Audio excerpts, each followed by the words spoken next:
Hey guys, I'm going to discuss how we're victims of phone theft from just not looking up from our phones. As simple as that, i.e., this way or walking away. In terms of my background, so I'm Patrick Enin. I'm the CEO of Orukka. So Orukka is a smart payment ring where you can tap to pay. Okay, so what I'm saying here is important, and not just because I'm selling my rings or fintech. Also the fact that our rings will help people be present. Okay, our rings actually help. I know a lot of customers, our customers, who's told us that they don't use their phones or they've gone days, hours without relying on their phones. So this is important. So I know what I'm saying when I say this. We're solving a problem and we see the problem and we know the problem. So I just want to talk about phones, okay? How we're addicted to it, okay? How we end up just looking at our phones all the way out, even outside, walking to each other and all that. Why?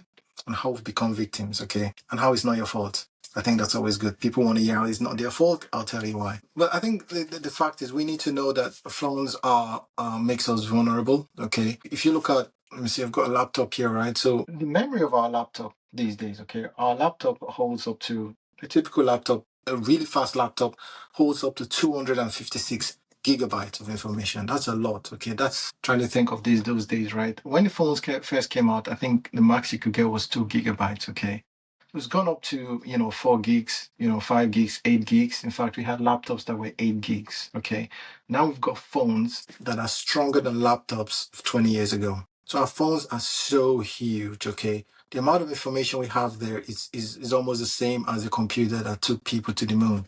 That's how crazy it is. If you go back on your phone now and check how many pictures you have there, you'll be surprised. So your picture now holds, or your phone holds at least 15,000 pictures on average. Okay, some are higher. Okay, you know yourselves, mostly women have the most amount of pictures because they take over and over again and they don't delete the duplicates. Okay, or we just push them out to the cloud. So the cloud again was a big tech those days. Now it's nothing. No one thinks twice about the cloud. We have so much information that we push up to the cloud that we don't know how much information we're carrying around here on these phones. So this goes up to, like I said, 256 megabytes. So that would mean that when you're walking around, right, the smallest amount of, you know, data you're carrying around is at least 256. I say 256 because we're hitting that.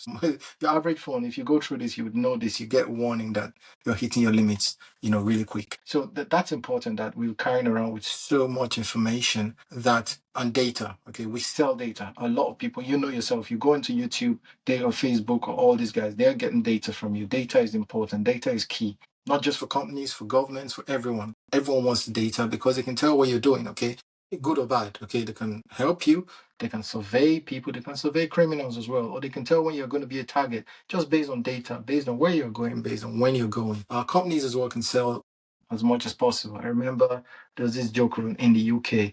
This is UK, maybe it might have been the US, where, what do you call it, pharmacy actually wrote in and sent someone, so to send the family the picture of a tampon, right? No, sent them a discount code on a tampon. So no, not tampon, it was a pregnancy kit. So send them a pregnancy kit discount and also send them baby stuff for free. So here's the point, and people were surprised. They were like, why giving me this, right? And so the mom and dad were like, this is crazy. I think they went ahead straight to the local, grocery store to complain and go, hey, why do you get a discount? It turns out that they looked at the shopping patterns, right? And the data that's coming through from the house in terms of searches, in terms of history, and they saw that someone in that house was pregnant. And they found out from the information and were able to sell or upsell and know that that person is going to need baby stuff. That's a good or bad way, right? But needless to say, the daughter might have been in trouble or someone there. But while that, a joke, almost funny, really, and it was true, it's a true story. You can search that. The idea was just the fact that you can get a lot of information, spending pattern, probabilities based on data. ChatGPT is big today. ChatGPT is big only because of data, right? So we can talk about AI as much as we want to do, but we all know, right, that the heavy lifting is on data, right? They had to go in and actually search what's the probability that what you're saying now, the next thing that's coming in, they should be able to tell. And they can then run permutations or probabilities to find out what's the next thing you're going to say is. ChatGPT can also look and say, okay, based on this pattern, based on what we see in the history, this was coming on next. Right. And that's why, AI can never be as strong as humans, because humans, in addition to history, we also add a lot of, biases in there, which is very, very almost irrational compared to AI. I say all that to say how important our phones are, right? This is crazy in terms of vulnerability then. That means you've got all that information, all that data here that people can do stuff with. And what happens? We walk around like this with them. So if you look at that, it's like walking around with a laptop. This is as big as a laptop, okay? And this is 256 gig on this as well. So imagine walking around with so much data. I've got a library here. Imagine walking around with this much library and being surprised that someone has robbed you, right? That's crazy. The data is key, and you're walking around with so much data. So that makes us vulnerable. Forget anything else. The fact that you're walking around with that is already the risk. If you go back to 30 years ago and you have that much information on your hands, how secure are you going to be? You're going to look twice. You're going to make sure that one, you put that in your pocket. Number two, you watch out for that. Okay, so that's important, right? So most of us are very, very distracted, and we have to admit that. We're out there, there's an email that's come through, you read the email, again, you can look at those days, how phones started coming around, right? So phones came out, back in the BlackBerry days. You could actually now take walk away with you in banking. Then, so once you hit VP level those days, now everyone has a phone. But those days you had to be a VP, and then when we hit the VP, it was big. Okay, so I remember I was in Bank of New York then.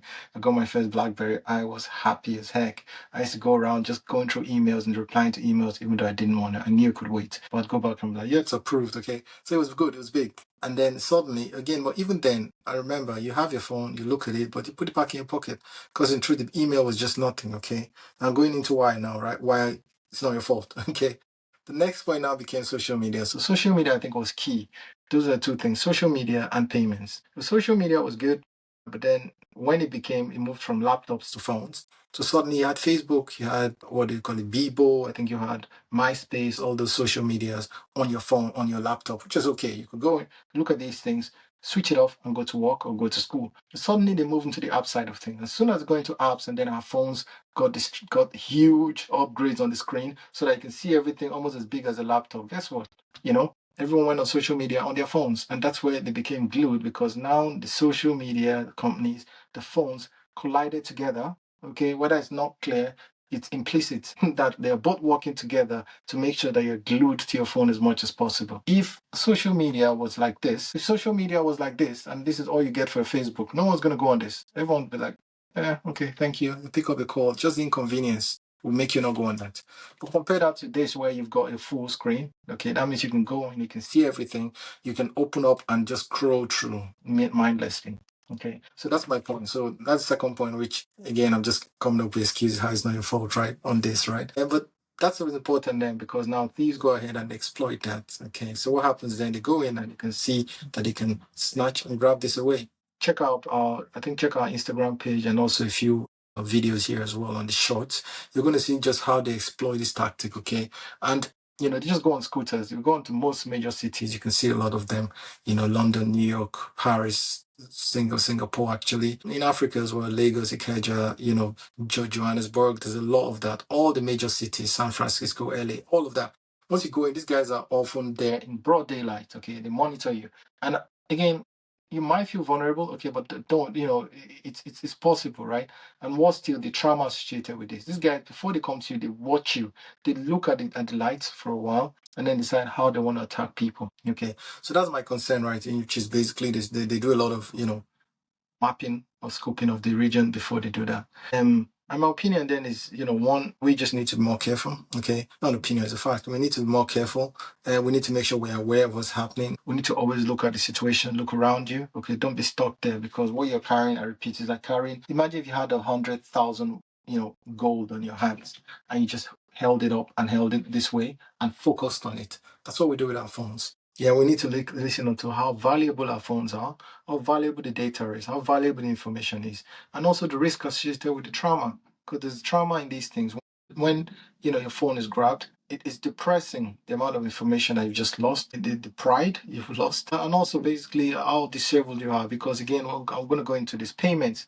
Most of us make payments on our phones, okay? But again, do I support that? No, because obviously that's why we invented our rings, right? So our rings, Orukka, actually allows you to make payments. So you can just tap to make payments wherever. Okay, this way. Not this way, because then another criminal can come in and try and take your money this way while you're walking. So we have it this way so that it's not natural. It has to be a cautious method to make payment. If you can make payments with your ring, then guess what? You don't need to have your phone around, right? we had a lovely, lovely feedback or testimonial from a customer, who used the phones, who gave up their phone for 24 hours. So no screen time, reduction of phones. Him and his family, they went for a walk, they went on a hike, got food on the way back, got transport. All of them got trains back, just on payment rings. Again, you don't have to use ours. So if you want to go to Orukka.com and order our rings, but you can also just search payment rings. Okay, and there are a few cheap ones out there. So ours, I think it's on the high end. Okay, but in truth, it's good because of what we offer. So we offer bracelets and rings and health rings,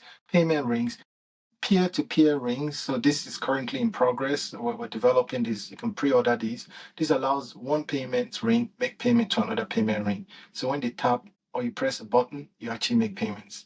So that's interesting. That's a cool one to watch out for. Go order it. I think it's called Orukka. P2 stands for rings.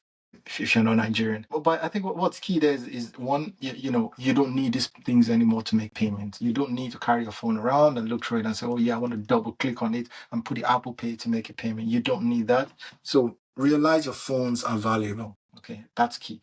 Make sure your phones are valuable. Make sure you keep them away from public eyes, from these criminals, this theft that go against you. I'll end with some numbers. Okay, this is specifically within the UK and the US. But in the UK, 90,000 phones were stolen just in 2024 alone. 90,000. In London, sorry, not even the UK, London alone. London, you see how small it is. It's a small city. I wonder what the numbers are if you roll that out to the UK. In New York, actually, it was 240,000 as of 2023. That's a lot. Just the other point as well, 48% of us are actively using our phones when they're stolen, according to the UK Met Police. Yeah. Last year as well is obviously 60% of us are most likely to be involved in an accident while on our phone. So not just the trauma or the concern, but also the fact that you're putting your life at risk when you have your phone and you're looking into it while walking. Okay. So guys, please, I'm going to end with this, right? Please realize that you're holding something valuable on your hands. If you have to go on social media, think of the risk associated with that post. Is it worth holding this around in public, considering all the information you have on it? I'm going to end with that. Have a nice day and I'll talk to you later. See you on the next one. Order your Orukka ring right now. Orukka.com. Thank you.